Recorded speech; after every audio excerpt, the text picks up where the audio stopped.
रोज एक नई कहानी देखने के लिए चैनल को सब्सक्राइब करें और बेल आइकन दबाना ना भूलें।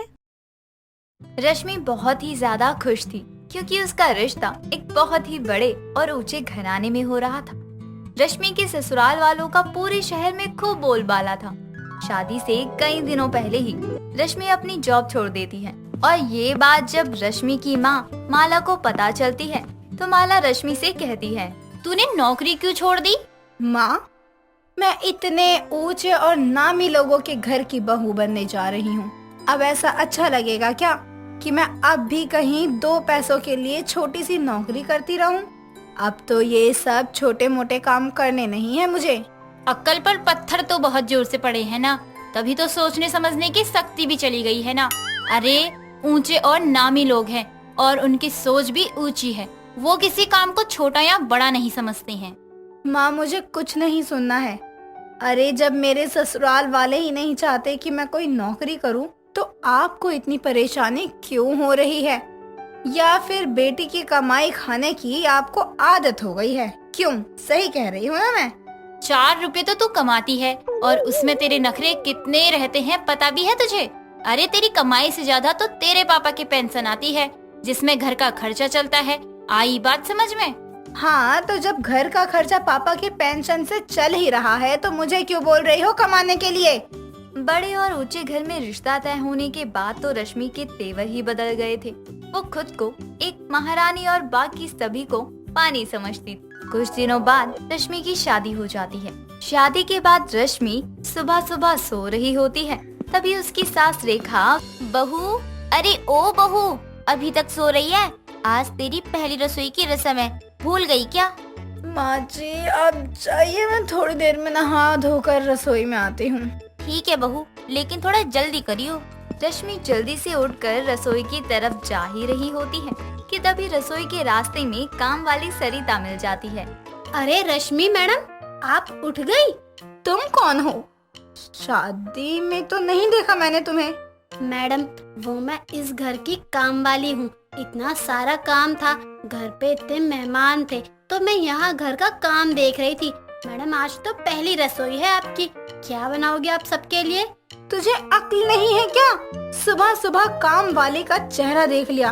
अब ससुराल में पहला दिन पता नहीं कैसा जाएगा। ऊपर से काम वाली होकर घर की बहू को अपनी दोस्त समझ रही है तू। नहीं मैडम, आप गलत समझ रही हो। चुप कर तू।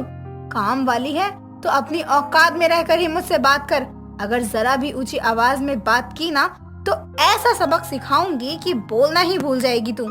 सुबह सुबह एक तो तेरी शक्ल देख ली, ऊपर से मुझसे बहस कर रही है। हे भगवान, लगता है अब तो दोबारा नहाना पड़ेगा मुझे। रश्मि उस काम वाली के साथ बहुत ही बुरा बर्ताव करती है। सरिता को काफी ज्यादा बुरा लगता है, लेकिन वो किसी को कुछ नहीं कहती। कुछ देर बाद रश्मि वापस से नहा कर आती है और सबके लिए नाश्ता बनाती है। रश्मि की सोच बहुत ही नीची थी। एक दिन रश्मि हॉल में बैठी होती है, तभी उसकी ननद स्वाति जींस और टॉप पहनकर आती है अपने कॉलेज जाने के लिए। अरे स्वाति, ये कैसे कपड़े पहनकर जा रही हो? क्या हुआ भाभी, इसमें क्या परेशानी है? सही तो है ये। इतने अमीर और ऊंचे घर की बेटी हो तुम, ऐसे अच्छा लगेगा क्या? अरे जाओ, अभी शॉपिंग पर बढ़िया सा कोई सूट लेकर आओ। ये सब अच्छा नहीं लगता। पता तो चलना चाहिए कि तुम कपूर खानदान के घर से हो। भाभी, वो पता चलना नहीं बल्कि शो ऑफ करना होगा। और सूट क्यों पहनूं मैं? इसमें क्या बुराई है? लोगों को भी इन कपड़ों में पता चल जाएगा कि मैं कपूर खानदान की बेटी हूँ। लेकिन एक लड़की को ये सब पहनना शोभा नहीं देता। अरे लड़की की सुंदरता तो उसकी सादगी से पता चलती है। भाभी, खुद तो आपने भर भर कर मेकअप किया हुआ है और आप लड़की की सुंदरता की बात कर रही हो। आज खुद की शक्ल देखना भूल गई हो क्या आप? तुम्हें शर्म नहीं आती? एक तो ये वाहियात से कपड़े पहनकर अपने कॉलेज जा रही हो, ऊपर से अपनी ही भाभी का मजाक भी बना रही हो। जाओ, अभी जाकर इन कपड़ों को बदलो। भाभी, आप इतने मॉडर्न टाइम में भी कैसी छोटी सोच वाली बातें कर रही हो?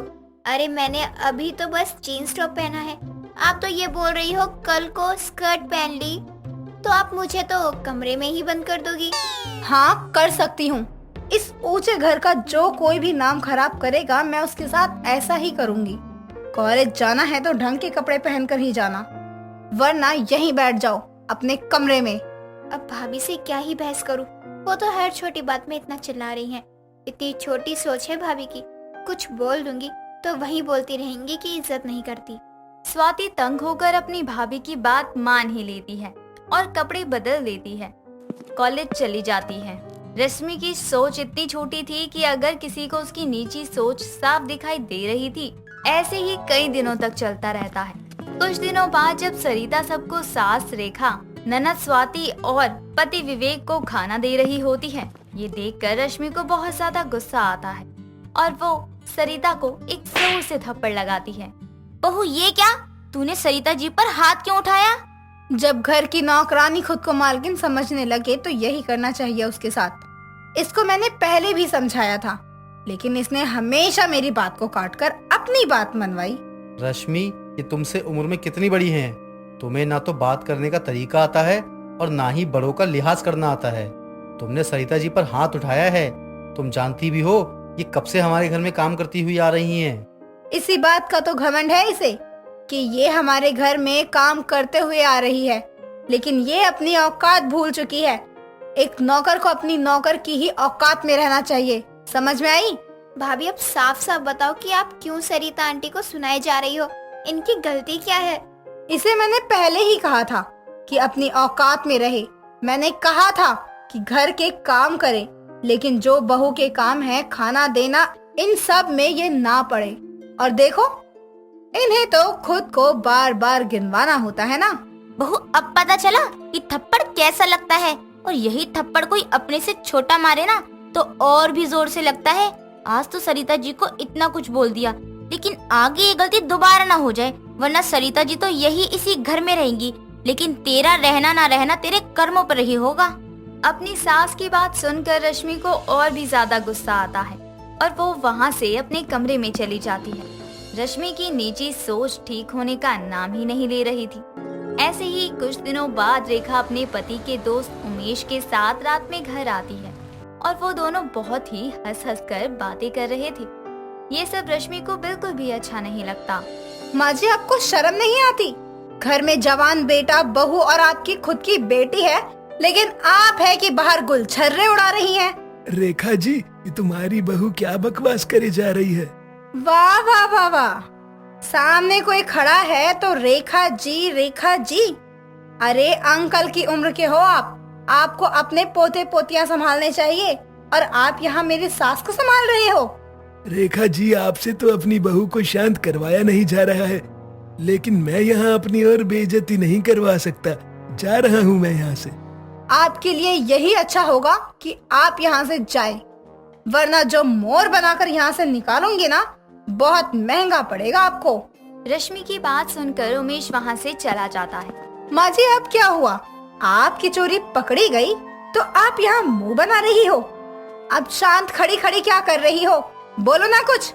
बहू मैं इसलिए शांत नहीं खड़ी हूँ क्योंकि मेरी चोरी पकड़ी गई, बल्कि इसीलिए शांत खड़ी हूँ क्योंकि तेरी नीची सोच सामने आ रही है। मेरी नीची सोच? अच्छा जी, करतूत आप नीची करो और सोच मेरी नीची है। वाह माँ जी वाह। अरे माँ जी, जिस उम्र में पोते पोते खिलाना चाहिए उस उम्र में आपका याराना खत्म नहीं हो रहा है। बस बहुत हो गया। अगर सामने वाला शांत है ना तो इसका मतलब ये नहीं कि उसने गलत किया है। वो शांत इसीलिए भी हो सकता है क्योंकि वो बात बढ़ाना नहीं चाहता है। और अभी जिसको तूने बेइज्जत करके घर से निकाला है ना, वो मेरे देवर हैं जो अब बहुत अच्छे दोस्त भी बन चुके हैं। लेकिन तेरी नीची सोच पर शर्म आ रही है मुझे। रेखा की बात सुनकर रश्मि को अपनी गलती का एहसास होता है और वो माफी भी मांगती है, लेकिन रश्मि अब अपने बोले हुए शब्द तो वापस नहीं ले सकती थी। दोस्तों, अगर आपको ये कहानी पसंद आई तो इसे लाइक करें, शेयर करें और कमेंट करके बताएं कि कहानी में आपको सबसे अच्छा क्या लगा।